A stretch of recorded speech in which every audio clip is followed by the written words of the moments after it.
عجائب القرآن پیش خدمت ہے، جن کے مصنف حضرت علامہ عبد المصطفیٰ اعظمی کی ہے۔ اس میں قرآنی واقعات کو انتہائی دلچسپ انداز میں بیان کیا گیا ہے۔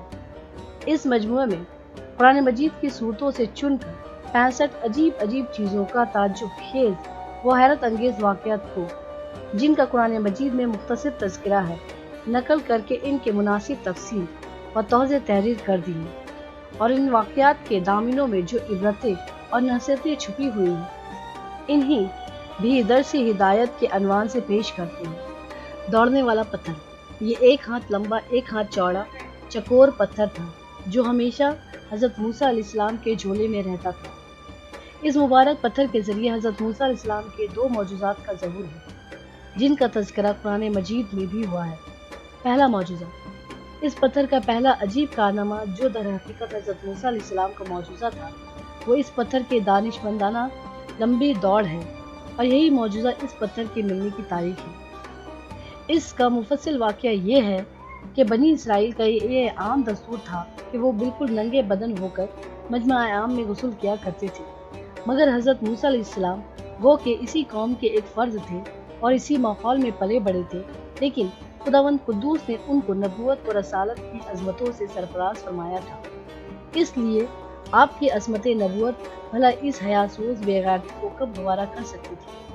آپ بنی اسرائیل کی اس بے حیائی سے سخت نالا اور انتہائی بیزار تھے، اس لیے آپ ہمیشہ یا تو تنہائی میں یا تہبند پہن کر غسل فرمایا کرتے تھے۔ بنی اسرائیل نے جب یہ دیکھا کہ آپ کبھی بھی ننگے ہو کر غسل نہیں فرماتے تو ظالموں نے آپ پر بہتان لگا دیا۔ آپ کے بدن کے اندرونی حصے میں یا تو برس کا سفید داغ یا کوئی ایسا عجیب عیب ضرور ہے جس کو چھپانے کے لیے یہ بھی برہنہ نہیں ہوتے، اور ظالموں نے اس تہمت کا اس قدر اعلان اور چرچا کیا کہ ہر کوچہ و بازار میں اس کا پروپیگنڈا پھیل گیا۔ اس مکروہ تہمت کے سورس کا حضرت موسیٰ علیہ السلام کے قلب نازک پر بڑا صدمہ و رنج گزرا، اور آپ بڑی کفت اور اذیت میں پڑ گئے۔ تو خداوند قدوس اپنے مقدس کلیم کے رنج و غم کو بھلا کب گوارا فرماتے، اور اپنے ایک برگزیدہ رسول پر ایک عیب کی تہمت بھلا خالق عالم کو کب اور کیوں اور کس قدر پسند ہو سکتی؟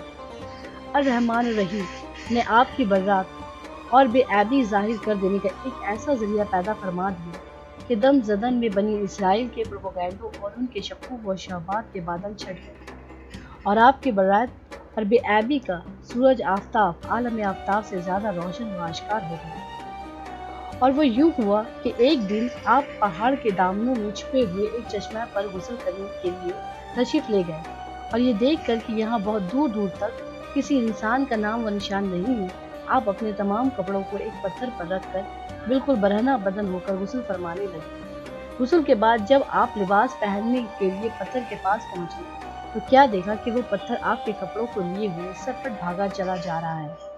یہ دیکھ کر حضرت موسیٰ علیہ السلام بھی اس پتھر کے پیچھے دوڑنے لگے۔ اے پتھر میرا کپڑا، اے پتھر میرا کپڑا، مگر یہ پتھر برابر بھاگتا رہا، یہاں تک کہ شہر کی بڑی بڑی سڑکوں سے گزرتا ہوا گلی کوچوں میں پہنچ گیا، اور آپ بھی برہنہ بدن ہونے کی حالت میں برابر پتھر کو دوڑاتے چلے گئے۔ اسی طرح بنی اسرائیل کے ہر چھوٹے بڑے نے اپنی آنکھوں سے دیکھ لیا کہ سر سے پاؤں تک آپ کے مقدس بدن میں کہیں بھی کوئی عیب نہیں ہے، بلکہ آپ کے جسم و اقدس کا ہر حصہ حسن و جمال میں اس قدر نقطۂ کمال کو پہنچا ہوا ہے کہ عام انسانوں میں اس کی مثال تقریباً محال ہے۔ چنانچہ بنی اسرائیل کے ہر فرد کی زبان پر یہی جملہ تھا، یعنی خدا کی قسم موسیٰ بالکل ہی بے عیب ہے۔ جب یہ پتھر پوری طرح حضرت موسیٰ علیہ السلام کی برات کا اعلان کر چکا تو خود بخود ٹھہر گیا۔ آپ نے جلد سے اپنا لباس پہن لیا اور اس پتھر کو اٹھا کر اپنے جھولے میں رکھ لیا۔ اللہ تعالیٰ نے اس واقعہ کا ذکر قرآن مجید میں اس طرح بیان فرمایا ہے۔ ترجمہ: اے ایمان والو، ان جیسے نہ ہونا جنہوں نے موسیٰ کو ستایا، تو اللہ نے اسے بری فرما دیا اس بات سے جو انہوں نے کہی، اور موسیٰ اللہ کے یہاں آبرو والا ہے دیا تھا، تو اس میں سے 12 چشمے جاری ہو گئے جس کے پانی کو 40 برس تک بنی اسرائیل میدان طیہ میں استعمال کرتے رہے، جس کا پورا واقعہ پہلے گزر چکا ہے قرآن مجید۔ معجزہ معجزات کے منکرین جو ہر چیز کو اپنی ناقص عقل کی عینک ہی سے دیکھا کرتے ہیں اور اس پتھر سے پانی کے چشموں کا جاری ہونا محال قرار دے کر اس پر معجزہ کا انکار کرتے ہیں اور کہتے ہیں کہ ہماری عقل اس کو قبول نہیں کر سکتی کہ اتنے چھوٹے سے پتھر سے 12 چشمے جاری ہوں گے۔ حالانکہ یہ منکرین اپنی آنکھوں سے دیکھ رہے ہیں کہ بعض پتھروں میں خداوند تعالیٰ نے یہ تاثیر پیدا فرما دی ہے کہ وہ بال اڑوا دیتے ہیں۔ بعض پتھروں کا یہ اثر ہے کہ وہ سرکے کو تیز اور ترش بنا دیتے ہیں۔ بعض پتھروں کی یہ خاصیت ہے کہ وہ لوہے کو دور سے کھینچ لیتے ہیں۔ بعض پتھروں سے موذی جانور بھاگ جاتے ہیں۔ بعض پتھروں سے جانوروں کا زہر اتارا جاتا ہے۔ بعض پتھروں سے دھڑکن کے لیے تریاک ہے۔ بعض پتھروں کو نہ آگ جلا سکتی ہے نہ گرم کر سکتی ہے۔ بعض پتھروں سے آگ نکل پڑتی ہے۔ بعض پتھروں سے آتش فشاں پھٹ جاتا ہے۔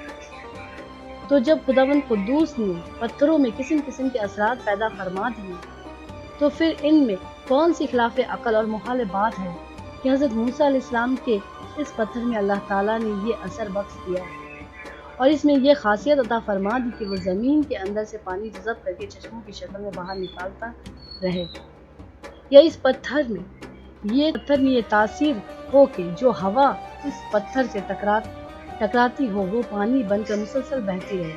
یہ خداوند قادر قدیر کی قدرت ہے۔ قدرت سے ہرگز نہ کوئی بعید ہے نہ محال نہ خلاف عقل، لہٰذا اس معجزے پر ایمان لانا ضروریات دین میں سے ہے۔ اس کا انکار کفر ہے۔ قرآن مجید میں ترجمہ: اور پتھروں میں تو کچھ وہ ہیں جن سے ندیاں بہہ نکلتی ہیں اور کچھ وہ ہیں جو پھٹ پڑتی ہیں تو ان سے پانی نکلنا، اور کچھ وہ ہیں کہ اللہ کے ڈر سے گر پڑتے ہیں۔ بہرحال پتھر سے پانی نکلنا یہ روزانہ کا چشم دید مشاہدہ ہے، تو پھر بھلا حضرت موسیٰ علیہ السلام کے پتھر سے پانی کے چشموں کا جاری ہونا کیوں کر خلاف عقل اور محال قرار دیا جا سکتا ہے؟ میدان تیام: جب فرعون دریا کے نیل میں غرق ہو گیا جب فرعون دریائے نیل میں غرق ہو گیا اور تمام بنی اسرائیل مسلمان ہو گئے، اور جب حضرت موسیٰ علیہ السلام کو اطمینان نصیب ہو گیا تو اللہ تعالیٰ کا حکم ہوا کہ آپ بنی اسرائیل کا لشکر لے کر ارض مقدس یعنی بیت المقدس میں داخل ہو جائیں۔ اس وقت بیت المقدس پر عمالقہ کی قوم کا قبضہ تھا، جو بدترین کفار تھے اور بہت طاقتور اور جنگجو نہایت ہی ظالم لوگ تھے۔ چنانچہ حضرت موسیٰ علیہ السلام 6 لاکھ بنی اسرائیل کو ہمراہ لے کر قوم عمالقہ سے جہاد کے لیے روانہ ہوئے، مگر جب بنی اسرائیل بیت المقدس کے قریب پہنچے تو ایک دم بزدل ہو گئے اور کہنے لگے، اس شہر میں جباری یعنی عمالقہ ہیں جو بہت ہی زور آور اور زبردست ہیں، لہٰذا جب تک یہ لوگ شہر میں رہیں گے ہم ہرگز شہر میں داخل نہیں ہوں گے۔ بلکہ بنی اسرائیل نے حضرت موسیٰ علیہ السلام سے یہاں تک کہہ دیا کہ اے موسیٰ، آپ اور آپ کے خدا جا کر اس زبردست قوم سے جنگ کریں، ہم تو یہیں بیٹھے رہیں گے۔ بنی اسرائیل کی زبان سے یہ سن کر حضرت موسیٰ علیہ السلام کو بڑا رنج و صدمہ ہوا اور آپ نے باری تعالیٰ کے دربار میں یہ عرض کیا۔ ترجمہ: اے میرے رب، مجھے اختیار نہیں مگر اپنا اور اپنے بھائی کا، تو ہم کو ان بے حکموں سے جدا رکھ۔ اس دعا پر اللہ تعالیٰ نے اپنے غضب و جلال کا اظہار کرتے ہوئے فرمایا۔ ترجمہ: تو وہ زمین ان پر حرام ہے 40 برس تک بھٹکتے پھرے زمین میں، تو تم ان بے حکموں کا افسوس نہ کھاؤ۔ اس کا نتیجہ یہ ہوا کہ یہ 6 لاکھ بنی اسرائیل ایک میدان میں 40 برس تک بھٹکتے رہے مگر اس میدان سے باہر نہ نکل سکے۔ اسی میدان کا نام میدان تیہ ہے۔ اس میدان میں بنی اسرائیل کے کھانے کے لیے من و سلوہ نازل ہوا اور پتھر پر حضرت موسیٰ علیہ السلام نے اپنا عصا مار دیا تو پتھر میں سے 12 چشمے جاری ہو گئے۔ اس واقعہ کو قرآن مجید نے بار بار مختلف عنوانوں کے ساتھ بیان فرمایا ہے، جس میں سے سورہ مائدہ میں یہ واقعہ قدر تفصیل کے ساتھ مذکور ہوا ہے، جو بلا صبح ایک عجیب الشان واقعہ ہے جو بنی اسرائیل کی نافرمانیوں اور شرارتوں کی تعجب خیز اور حیرت انگیز داستان ہے۔ مگر اس کے باوجود بھی حضرت موسیٰ علیہ السلام کی محبت اور شفقت بنی اسرائیل پر ہمیشہ رہی کہ جب یہ لوگ میدان تیہ میں بھوکے پیاسے ہوئے تو حضرت موسیٰ علیہ السلام نے دعا مانگ کر ان لوگوں کے کھانے کے لیے من و سلوہ نازل کرا دیا اور پتھر پر عصا مار کر 12 چشمے جاری کر دیے۔ اس سے حضرت موسیٰ علیہ السلام کے صبر اور آپ کے علم اور تحمل کا اندازہ کیا جا سکتا ہے۔